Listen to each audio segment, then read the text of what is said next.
Sistem koordinasi berikutnya, sistem hormon. Hormon adalah zat kimia yang dihasilkan oleh kelenjar endokrin. Kelenjar endokrin disebut juga kelenjar buntu karena hormon yang dihasilkan tidak dialirkan melalui saluran tertentu, tapi langsung melalui pembuluh darah. Hormon berfungsi untuk mempertahankan kondisi seimbang tubuh atau homeostatis, mengatur pertumbuhan, mengatur proses reproduksi, menjaga metabolisme tubuh, dan membentuk tingkah laku. Dalam sistem hormon terdapat berbagai macam kelenjar endokrin. Ada kelenjar hipofisis, hipotalamus, kelenjar pineal, kelenjar tiroid, paratiroid, timus, adrenal, pankreas, dan kelamin, testis pada pria, dan ovarium pada wanita. Mari kita bahas satu persatu. Pertama, kelenjar hipofisis merupakan master of glands karena mempengaruhi aktivitas kelenjar lain. Terletak di dasar otak besar, terbagi menjadi beberapa bagian, lobus anterior, intermedia, dan lobus posterior. Berikut ini adalah hormon yang dihasilkan oleh lobus anterior, intermedia, dan lobus posterior. Kelenjar kedua adalah tiroid atau gondok. Terletak dekat leher dan jakun, kelenjar ini menghasilkan hormon tiroksin, mempengaruhi proses metabolisme, pertumbuhan fisik, menurunkan kadar kalsium, dan mempengaruhi perkembangan mental. Triodotironin mempengaruhi distribusi air dan garam dalam tubuh. Kalsitonin memacu pengendapan kalsium dalam tulang. Berikutnya, kelenjar paratiroid atau anak gondok. Terletak di daerah dorsal kelenjar gondok. Menghasilkan hormon paratormon yang berfungsi untuk mengendalikan kadar kalsium dan fosfat dalam darah dan tulang. Selanjutnya, kelenjar timus atau kacangan. Terletak di daerah dada, menghasilkan hormon timosin yang berguna untuk menjaga sistem imun atau kekebalan tubuh. Kelenjar kelima, adrenal atau anak ginjal. Bagian korteks terletak di daerah atas ginjal dan bagian medula berada di dasar otak besar.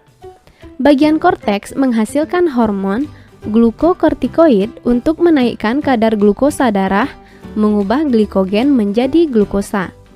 Mineralokortikoid untuk menyerap natrium darah, mengatur reabsorpsi air pada ginjal, menaikkan denyut jantung, kecepatan pernapasan, dan tekanan darah. Sedangkan bagian medula menghasilkan hormon adrenalin untuk mengubah glikogen dalam otot menjadi glukosa dalam darah. Noradrenalin bekerja secara antagonis dengan hormon adrenalin, yaitu menurunkan tekanan darah dan denyut jantung. Keenam, kelenjar pankreas. Terletak di sebelah bawah lambung. Kelenjar ini menghasilkan hormon insulin mengubah glukosa menjadi glikogen di hati. Glukagon mengubah glikogen menjadi glukosa. Dan kelenjar terakhir, gonad atau kelamin. Pada wanita terletak di daerah perut, menghasilkan hormon estrogen untuk menentukan ciri pertumbuhan kelamin sekunder wanita. Progesteron berperan dalam penebalan dan perbaikan uterus. Sedangkan pada pria terletak di dalam buah zakar, menghasilkan hormon testosteron untuk menentukan ciri pertumbuhan kelamin sekunder pria. Nah, itulah kedua sistem yang bekerja dalam sistem koordinasi tubuh kita. Semoga teman-teman bisa memahaminya ya. Beberapa gangguan atau kelainan akibat kerusakan kelenjar-kelenjar endokrin. Kelainan yang pertama adalah kretinisme, biasa disebut juga dwarfisme atau cebol. Kelainan tersebut disebabkan oleh hiposekresi atau kurangnya hormon pertumbuhan atau hipotiroid pada masa pertumbuhan. Selain kretinisme, lawannya adalah gigantisme, yaitu pertumbuhan raksasa karena hipersekresi atau berlebihan hormon pertumbuhan di masa pertumbuhan, atau juga hipertiroidisme pada masa pertumbuhan, sehingga seseorang tumbuh terlalu besar menyerupai raksasa. Berikutnya morbus basedowi adalah kondisi medis yang ditandai dengan kadar hormon tiroid berlebih akibat produksi berlebihan kelenjar tiroid atau hipertiroidisme. Gejalanya biasanya berkeringat, terengah-engah, cemas, jantung berdebar-debar, hingga mata terbelalak atau menonjol keluar. Gejala-gejala tersebut terjadi karena berlebihnya metabolisme akibat hipertiroidisme. Lalu ada pula hipersekresi parat hormon. Akibat terlalu banyak parat hormon sehingga menyebabkan terlalu banyak kalsium tulang dilarutkan ke darah sehingga memicu osteoporosis.